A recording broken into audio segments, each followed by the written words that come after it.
హల్లెలూయా, హల్లెలూయా. మనమందరం లేచి నిలువబడి దేవుని వాక్యాన్ని చదువుకుందాం.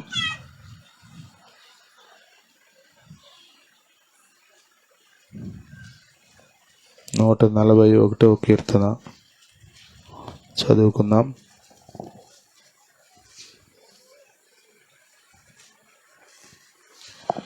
కీర్తనల గ్రంథం 141వ కీర్తన. అందరూ దయచేసి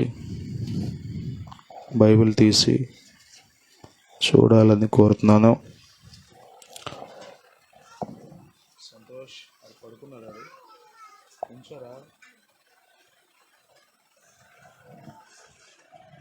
కమలాకర్ గారు వచ్చి చదువుతారు.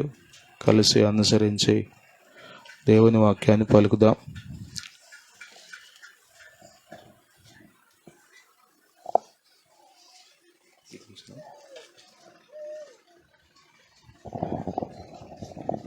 హల్లెలూయా.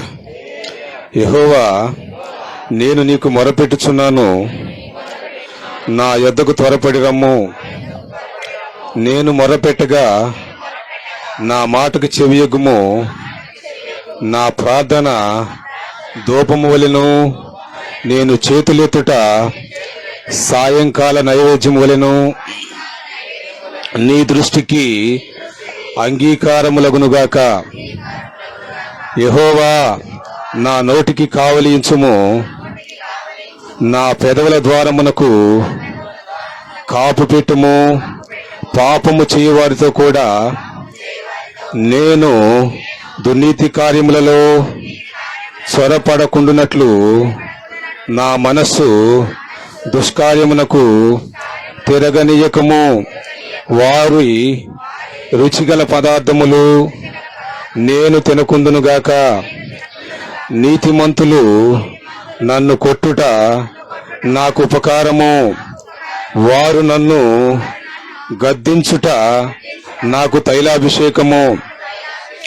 నేను అట్టి అభిషేకమును తోసివేయకుందునుగాక. వారి దుష్క్రియలను చూచియు నేను తప్పక ప్రార్థన చేయుచున్నాను. వారి న్యాయాధిపతుల కొండపీటు మీద నుండి పడద్రోయబడుదురు.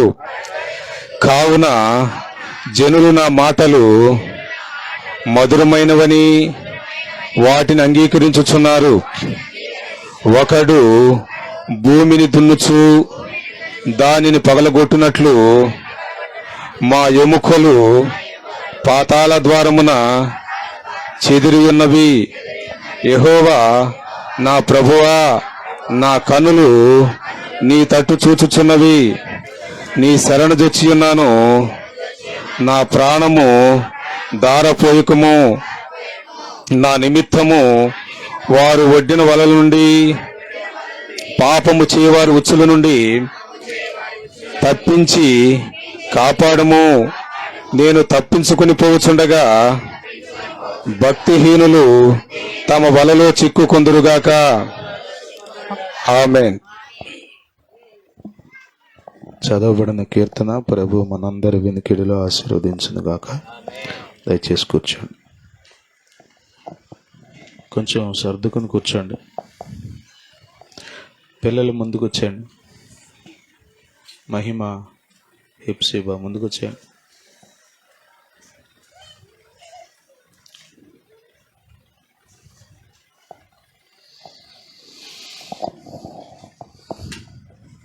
హల్లెలూయా, హల్లెలూయా. దేవుని పరిశుద్ధ నామమునకు మహిమ కలుగును గాక. మహాదేవుడును లోకరక్షకుడునైన యేసుక్రీస్తు వారి శ్రేష్టమైన నామంలో ఈ పునరుత్థాన దినం దేవుని సన్నిధికి కూడి వచ్చిన మీ అందరికీ వందనాలు తెలియపరుస్తున్నాను. అందరికీ వందనాలు. దేవుడు అందరిని ఆశీర్వదించును గాక. ఆమేన్. హల్లెలూయా. దావీదు రచించిన కీర్తన ఇది. 150 కీర్తనలు ఈ పుస్తకంలో రాయబడ్డాయి. ఇందులో ఇంచుమించు 75కు పైగా కీర్తనలు దావీదు భక్తుడే రచించాడు. దావీదు గొప్ప ఆరాధికుడు. సంతోషం వస్తే పాట పాడతాడు, కష్టం వస్తే పాట పాడతాడు, ఎవరేమన్నా అంటే పాట పాడతాడు. మనమైతే మన పాటలు వేరుగా ఉంటాయి కదా. శత్రువులు మీదకి వస్తుంటే పాటలు పాడతాడు, విరోధులు పన్నాగాలు పన్నుతుంటే పాటలు పాడుతూ ఉంటాడు. దావీదు దేవునిని ఆరాధించటంలో తిట్ట. ఇంకా అందుకే దేవుడు దావీదుని చూసి ఆనందించాడు. దేవుని స్తోత్రం. పాత నిబంధన కాలంలో దేవుడు మోషేకు ధూపం వేయడం అనే దాన్ని అప్పగించాడు. ధూపము అనండి ఒకసారి. ధూపము అంటే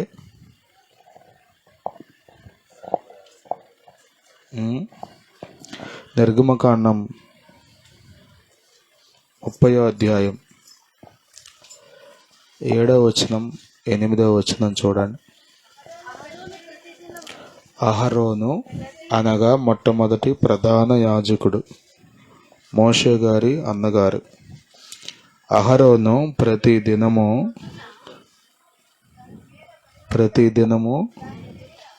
ప్రొద్దుట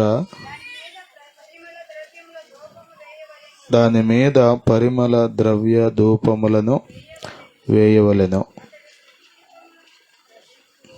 అతడు మాకు కొంచెం చదివేటు, కొంచెం నాకు వినపడేట్టు చదవండి. అతడు ప్రదీపములను చక్కపరచునప్పుడు దాని మీద ఆ ధూపము వేయవలెను.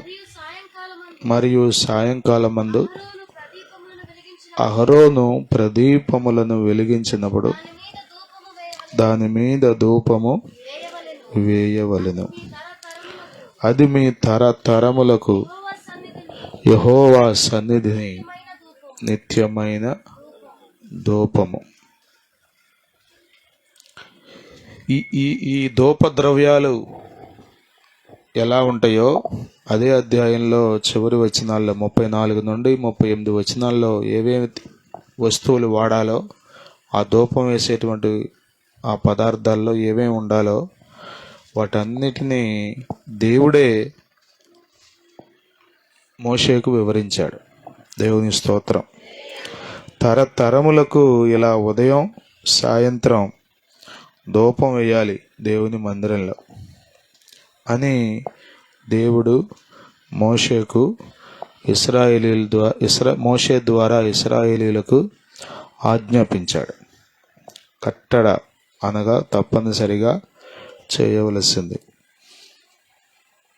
పాత నిబంధన కాలంలో ఈ ధూపపు అనుభవాలు ఉన్నాయి. లూకాసు వార్త 1వ అధ్యాయం 9వ వచనం మీరు చదివితే, యాజకుడైన జకర్యా యాజక మర్యాద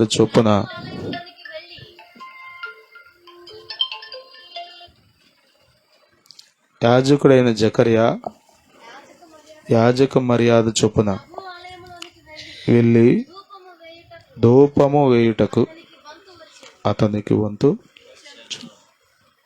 ప్రియులారా, మరి బాప్తిస్మిచ్చు యోహాను తండ్రి, లేకపోతే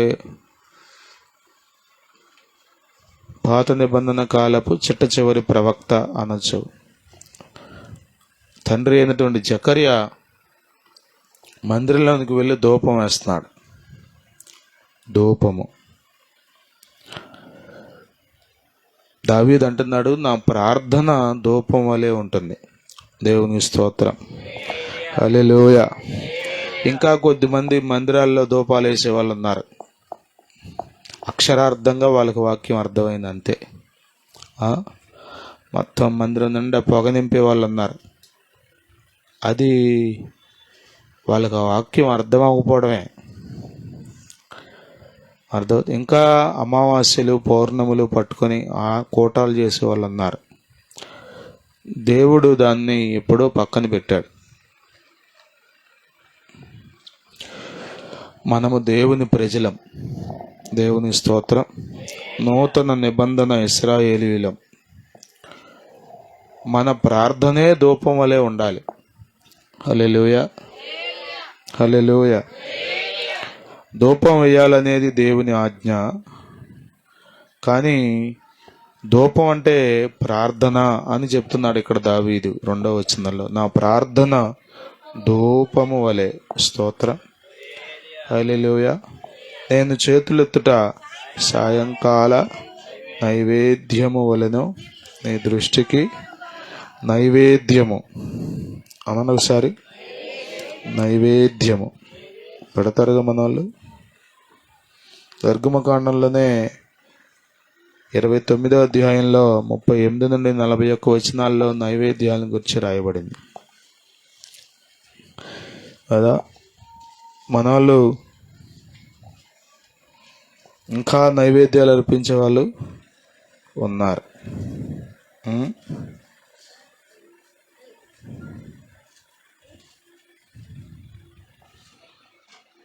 అంటే దేవుడు తింటాడా అండి? ఇది ఆయన పేరు చెప్పుకుని మనం కదండి తినేది అని రకరకాలుగా ఆలోచిస్తూ మాట్లాడుకుంటూ ఉంటాం. వినండి ప్రియులరా, దేవుడు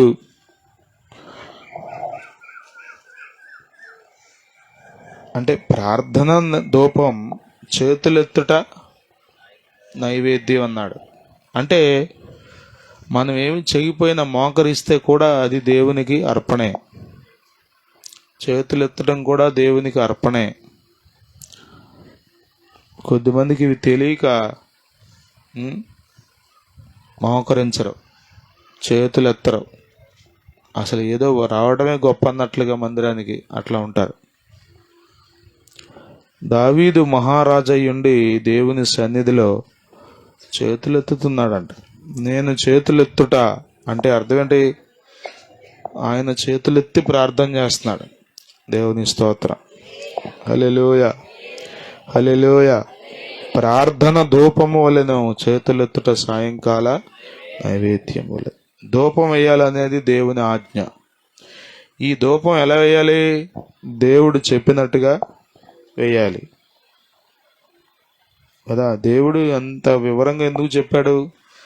ఏవేమి కలపాలో వాటిల్లో చాలా వివరంగా చెప్పాడు అక్కడ 38 నుండి 41 వచనాల్లో, 34 నుండి 38 వచనాల్లో, 30వ అధ్యాయంలో చాలా స్పష్టంగా అక్కడ ఏవేమి కలపాలో ఆ యొక్క మేళవికుడు, ఆ ధూప ద్రవ్యాలు తయారు చేసేటువంటి వ్యక్తి ఏమేమి కలిపి తయారు చేయాలో ఆ వివరాలన్నీ దానిలో చాలా స్పష్టంగా రాశాడు. అంటే ఏదో ఒకటి చేసేయడానికి లేదు కదా. మనకు నచ్చినట్టుగా భక్తి చేశానని సంబరపడితే కుదరదు. ఆయన చెప్పినట్టుగా మనం చేయాలి.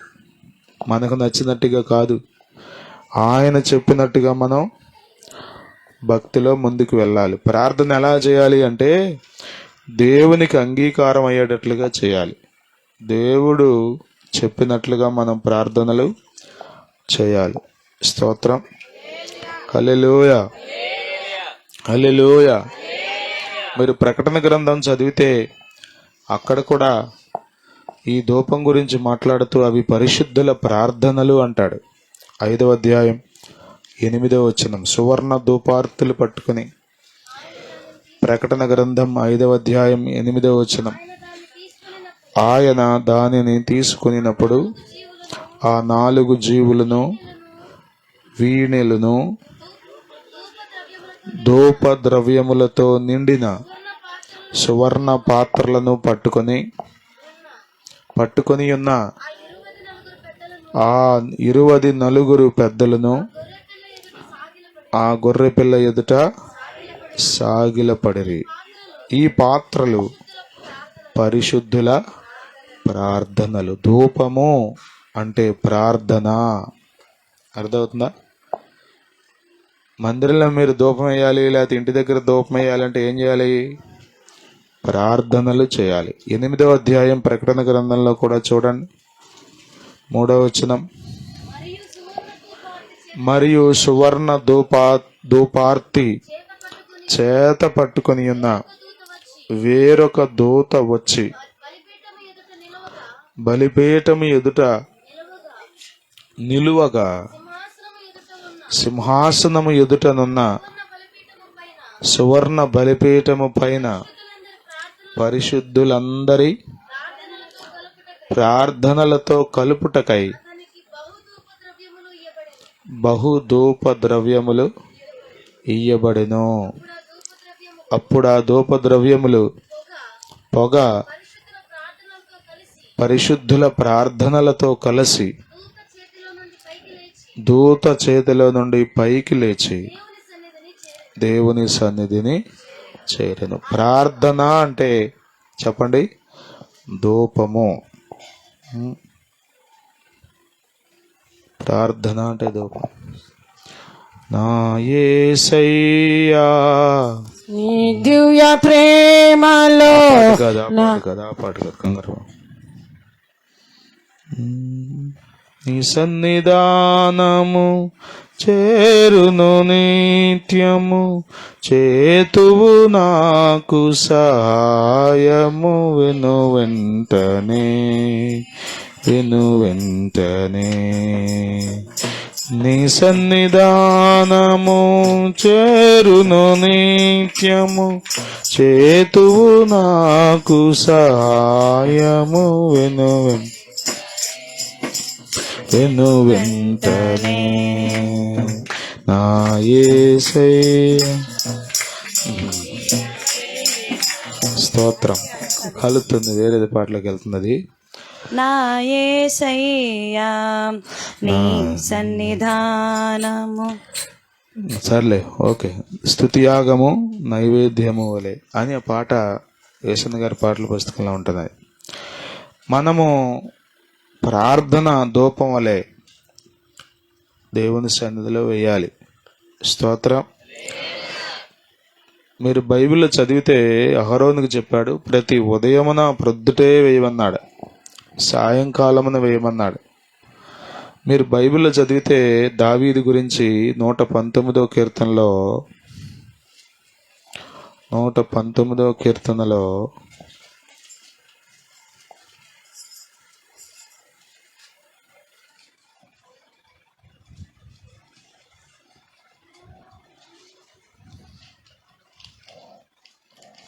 చూడండి ఒకసారి. 119వ కీర్తన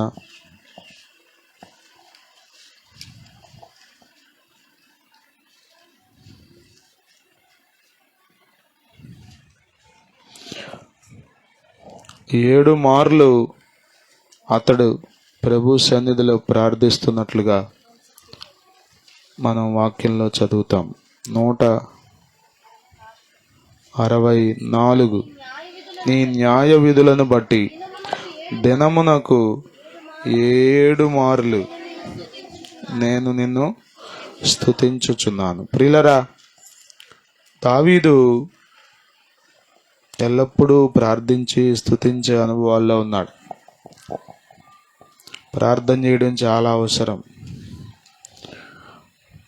అది కూడా దేవుడు చెప్పిన రీతిగా చేయడం, దేవుడు ఆజ్ఞాపించిన రీతిగా చేయడం, వాక్యంలో బోధించబడుతున్న రీతిగా మనం ప్రార్థన చేయవలసిన వారమై ఉన్నాం. దేవునికి స్తోత్రం. హల్లెలూయా. ప్రార్థన ధూపం అని అంటూనే అంటాడు, వెంటనే ఈ ప్రార్థించిన నోరే మరలా నోటికి వచ్చినట్లుగా మాట్లాడే అవకాశం ఉందని దావీదుకు తెలుసు. ధూపం లాగా ప్రార్థన వెళ్తుంది, బాగానే ఉంది, కానీ మరలా ఇదే నోటితో అపవిత్రమైన మాటలు, అజ్ఞానంతో కూడిన మాటలు, కఠినమైన మాటలు, దేవుని వాక్యానికి వ్యతిరేకమైన మాటలు పలికే అవకాశం ఉంది. కాబట్టి మరలా దేవుని సహాయాన్ని కోరుకుంటున్నాడు. ప్రభువా, నా నోటికి కావలి ఉంచు, నా పెదవుల ద్వారమునకు. ప్రార్థన చేయడం ఎంత ప్రాముఖ్యమో లోకంలో, సమాజంలో, ఇంటి దగ్గర, బయట మన నోరు కాచుకోవడం అంత ప్రాముఖ్యం.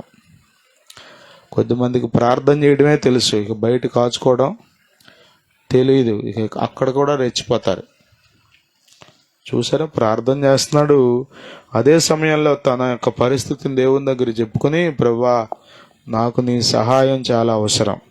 దేవుని స్తోత్రం. నాలుకను అదుపు చేసుకోవడం చాలా కష్టం కదా.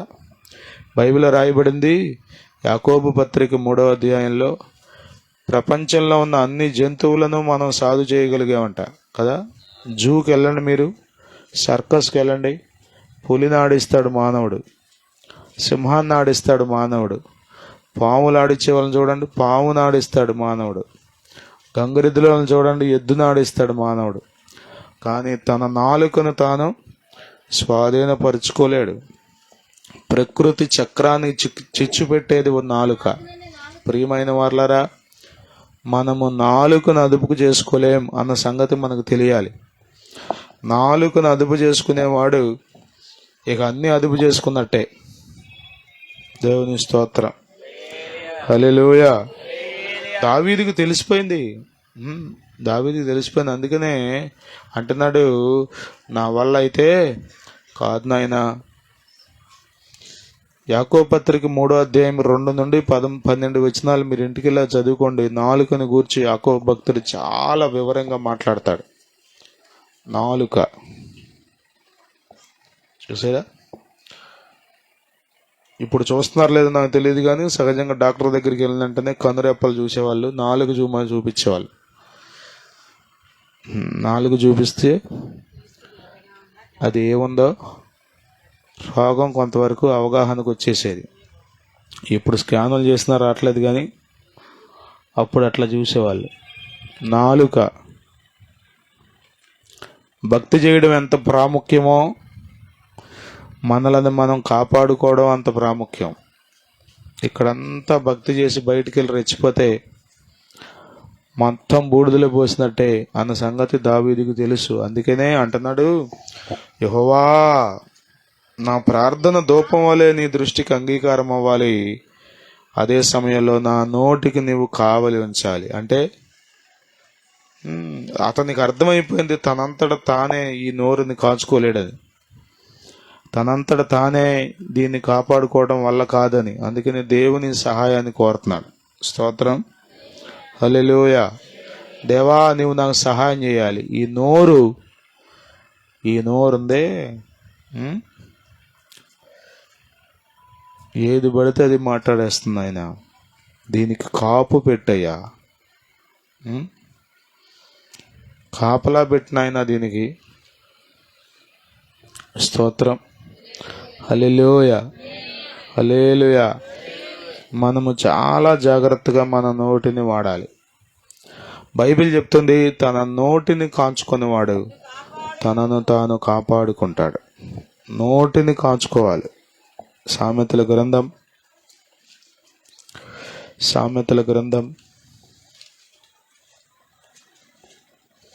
21వ అధ్యాయం 23వ వచనం. నోటిని నాలుకను భద్రము చేసుకునేవాడు శ్రమల నుండి తన ప్రాణమును కాపాడుకొనును. మీరెక్కడ చదివారమ్మా? 13వ అధ్యాయం 3వ వచనం. తన నోరు కాచుకునేవాడు తనను కాపాడుకొనును, ఓరకొనక మాట్లాడువాడు తనకు నాశనమును. కొద్దిమందికి తెలీదు, ఊరకే మాట్లాడేస్తారు. మందిరంలో మాట్లాడేస్తారు, ఇంటి దగ్గర మాట్లాడేస్తారు. ఏమందంటే మా ఇష్టం అనుకుంటారు. మీ ఇష్టం కాదు. మనము బహు జాగ్రత్తగా మాట్లాడాలి. ఆచి తూచి అంటారే, అట్లా మాట్లాడాలి. ఎంతో నష్టం చెప్పండి. నోరు కాచుకోకపోవటం వల్ల మనం తెచ్చుకోవాల్సిన పరిస్థితి. ప్రియులరా, మన నోటిని మనము కాచుకోవాలి. స్తోత్రం. జీవ మరణములు నాలుక వశం అన్నాడు. నీకు ఏది ఇష్టమో దానికి తగ్గట్టుగా మాట్లాడు. జీవం కావాలనుకుంటే దానికి తగ్గట్టుగా మాట్లాడు. అట్లా కాదు, మరణం కావాలనుకుంటే లెక్కలేనట్లుగా మాట్లాడాయి. కాబట్టి ప్రియులరా, మనము దేవుని పిల్లలకు తగినట్లుగా మన నాలుక ఉండాలి. మనము దేవుని పిల్లలకు తగినట్లుగా మాట్లాడాలి. స్తోత్రం. హల్లెలూయా, హల్లెలూయా. చాలాసార్లు మన మాటల ద్వారా మన భక్తిని, మన సాక్ష్యాన్ని పోగొట్టుకుంటాం. తర్వాత ఎంత ఏడ్చితే ఏముంది సుఖం? ఏమీ లేదు, ఏమీ లేదు. కాబట్టి భక్తి జీవితం చేయాలి అంటే, మనం దేవునికి ఇష్టమైన పిల్లలుగా ఉండాలి అంటే, లేకపోతే మన ప్రార్థన దేవుని దృష్టికి అంగీకారం అవ్వాలంటే, మన నోరు కాచుకొని ప్రార్థన చేయాలి. అర్థమవుతుందా? బయట లెక్కలేనట్లుగా మాట్లాడి ఇక్కడికి వచ్చి ఓ ప్రభువా ప్రభువా అని దీర్ఘ ప్రార్థనలు చేస్తే కుదరదు. అవన్నీ ఉట్టి మాటలు. పక్కన వాళ్ళు అనుకోవచ్చు, అమ్మో ఈమె ఎంత ప్రార్థనా పర్రాలోనమ్మా, ఎంత బాగా చేసింది, వచనాలు ఎత్తిబట్టి మరీ ప్రార్థన చేసింది అనుకోవచ్చు. కానీ దేవుని దృష్టికి అది అంగీకారం కాదు. ప్రార్థన చేయడం ఎంత ప్రాముఖ్యమో, పాపం చేయకుండా జాగ్రత్తగా ఉండడం అంత ప్రాముఖ్యం. మరి ముఖ్యంగా నోటితో. చాలాసార్లు మనం శరీర అవయవాల్లో మిగతా అవయవాలను చాలా జాగ్రత్తగానే కాపాడుకుంటాం, కానీ నోటి దగ్గరికి వచ్చేసరికి దాన్ని అట్లా ఫ్రీగా వదిలేస్తాం. వదిలేశారో ప్రమాదం. బూతులు మాట్లాడే నోటితో నువ్వు ప్రార్థన చేస్తే దేవుడు అంగీకరించడు. సరసోక్తులు మాట్లాడే నోటితో నువ్వు ప్రార్థన చేస్తే దేవుడు అంగీకరించడు. ఇతరుల గురించి చెడ్డ మాటలు మాట్లాడే నోటితో నువ్వు ప్రార్థన చేస్తే దేవుడు అంగీకరించడు. అసూయతో నింపబడి, ఓరవలేనితనంతో నింపబడి ఏదో ఒకటి మాట్లాడేసి మళ్ళీ ఇక్కడికి వచ్చి ప్రార్థన చేస్తే దేవుడు అంగీకరించడు. లేనిపోని నిందలన్నీ ఇతరుల మీద మోపేసి నోటికి వచ్చినట్టల్లా మాట్లాడేసి ఇక్కడికి వచ్చి ప్రార్థన చేస్తే దేవుడు అంగీకరించడు.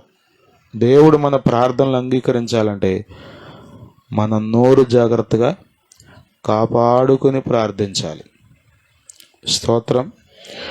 దేహమంతటికి శిక్ష చెప్పండి నోటి మాటల వలన కలుగుతుంది చాలాసార్లు కదా. కొద్దిమంది మందిరానికి వచ్చి కూడా మాట్లాడేస్తారు ఎట్లా పడితే అట్లా. ప్రసంగి గ్రంథం 5వ అధ్యాయం 1వ వచనంలో మనం చదువుతాం, నీవు దేవుని మందిరమునకు పోవునప్పుడు నీ ప్రవర్తన అంతటినీ జాగ్రత్తగా చూసుకోవాలి. చదవండి, అక్కడ అంటాడు, బుద్ధిహీనులు అర్పించినట్లుగా బలులు అర్పించుట కంటే సమీపించి ఆలకించుట శ్రేష్టము. వారు తెలియకయే దుర్మార్గపు పనులు చేయుదురు.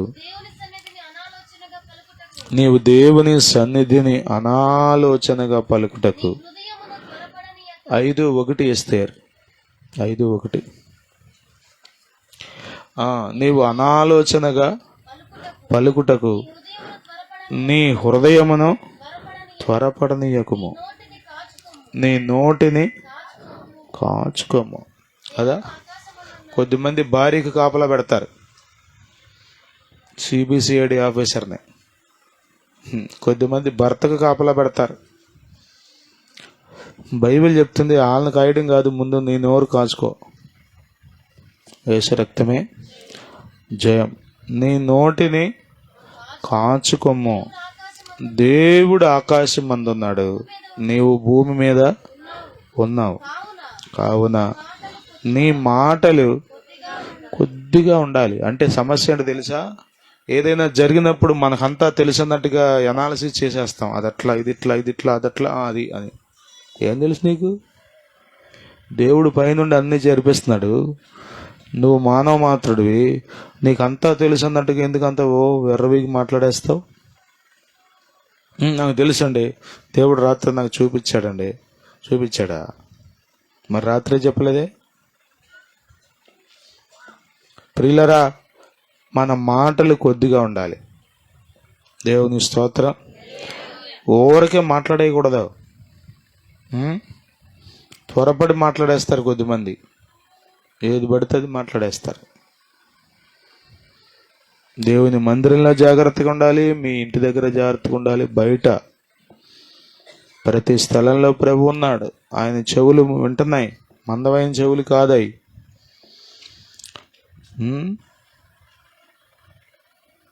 అది దేవునికి అంగీకారం. మన నోటిని కాంచుకొని దేవుని దృష్టిలో మనం నీతిమంతులుగా జీవిస్తూ ప్రార్థన చేస్తే ఆ ప్రార్థన లేకపోతే ఆ ధూపమును దేవుడు అంగీకరించి కదా మరి చదవండి, నోవహు కాలంలో ఆదికాండం 40 దినాలు ప్రచండమైన వర్షం కురిసింది. 40 రాత్రింబగళ్ళు, 150 రోజుల వరకు నీళ్లు పోలా, ఫుల్గా భూమి మీద నీళ్లు ఉన్నాయి. ఆ సమయంలో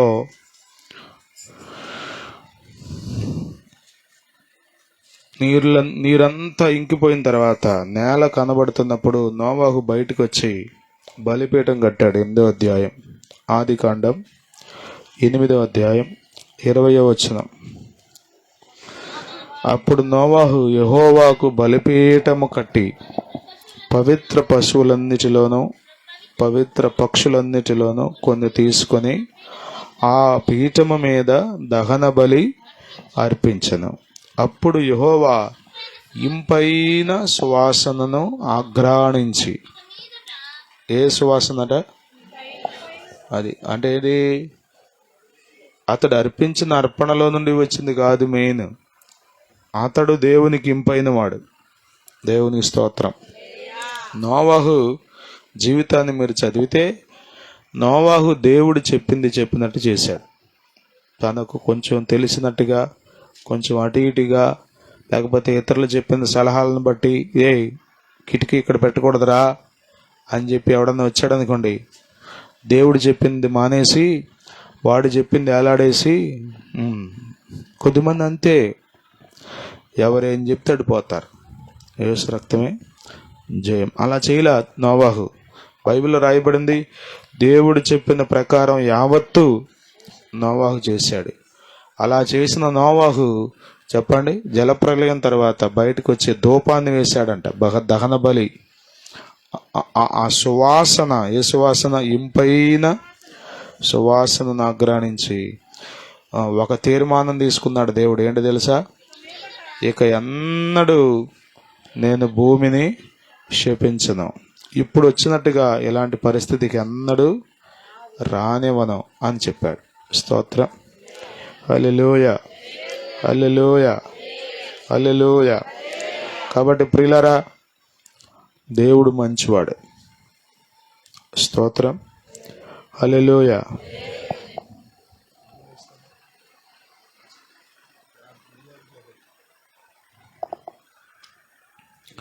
ప్రియులారా, మనము యోగ్యమైన రీతిలో జీవిస్తూ ప్రార్థించాలి. అది దేవునికి ఇంపైన సువాసన, అది దేవుడు ఆనందించేటువంటి అనుభవం. అదే దేవుడు కోరుతున్నాడు. మన నోటిని కాచుకొని మనం ప్రార్థన చేయాలి. స్తోత్రం. హల్లెలూయా, హల్లెలూయా. పరిసయుడు మాట్లాడిన మాటలు చాలా ఎక్కువ ప్రార్థనలో, శంకరి మాట్లాడిన మాటలు 4. కానీ పరిసయుడు మాట్లాడిన మాటలను బట్టి అతడు నీతిమంతుడిగా తీర్చబడలేదు. కొన్నిసార్లు ప్రార్థనలో మనం కూడా ఎక్కువ మాటలు చెప్పేస్తే దేవుడు ఎక్కువ విని గొప్ప కార్యాలు చేసేస్తాడు అనుకుంటాం. పరిసయుడు పై పెదవులతో గట్టిగా చేశాడు ప్రార్థన.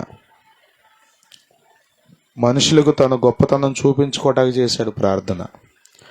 తనెంత పరిశుద్ధున్నో నీతిమంతున్నో అని అందరికీ తెలియపరుచుకోవడం కోసం ప్రార్థన చేశాడు.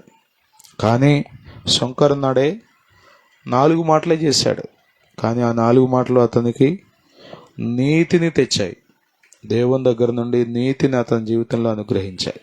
కాబట్టి మనము మన నోటిని కాచుకొని ప్రార్థన చేయాలి. ప్రభు అట్టి కృప మనకు దయచేయనుగాక. ప్రభు ఈ కీర్తన మనందరి వినికిడిలో ఆశీర్వదించునుగాక. దావీదు వలె ప్రార్థించుటకు, నోటిని కాచుకొనుటకు దేవుని సహాయం కోరుకొందుముగాక. ఆమేన్.